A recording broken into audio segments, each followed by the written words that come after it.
श्रीभगवानुवाच अशोचानन्वशोचस्त्वं प्रज्ञावादाश्च भाष्ये गतासूनगतासूश्च नानुशोचन्ति पंडिता। श्रीभगवान उवाच अशोच्यानन्वशोचस्त्वं प्रज्ञावादांश्च भाष्ये ഗതാസൂനഗാസൂംശ്ച നാനുശോചന്തി പണ്ഡിത. അർത്ഥം: ശ്രീകൃഷ്ണൻ അർജുനനോട് പറഞ്ഞു, നീ ദുഃഖിക്കേണ്ടതില്ലാത്തവർക്കായി ദുഃഖിക്കുന്നു, പക്ഷേ ജ്ഞാനവാനായ ഒരാളുടെ വാക്കുകൾ സംസാരിക്കുന്നു. ജ്ഞാനികൾ ജീവിച്ചിരിക്കുന്നവർക്കും മരിച്ചവർക്കും ദുഃഖിക്കുന്നില്ല. You grieve for those who should not be grieved for.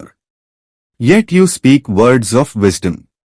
The truly wise do not lament for the living or the dead.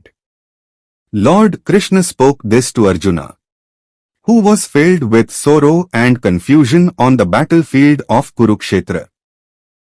In this first teaching, Krishna tells Arjuna that his sorrow is misplaced.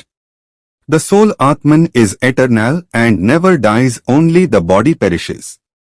A wise person understands this truth and does not grieve over life or death. ഈ ആദ്യ ഉപദേശത്തിൽ കൃഷ്ണൻ അർജുനനോട് പറയുന്നു, ദുഃഖം അനാവശ്യമാണ്, കാരണം ആത്മാവ് അമൃതമാണ്, ഒരിക്കലും മരിക്കില്ല, ശരീരം മാത്രമേ നശിക്കൂ. ജ്ഞാനികൾ ഈ സത്യത്തെ മനസ്സിലാക്കി ജീവന്റെയും മരണത്തിന്റെയും കാര്യം കൊണ്ട് ദുഃഖിക്കുന്നില്ല.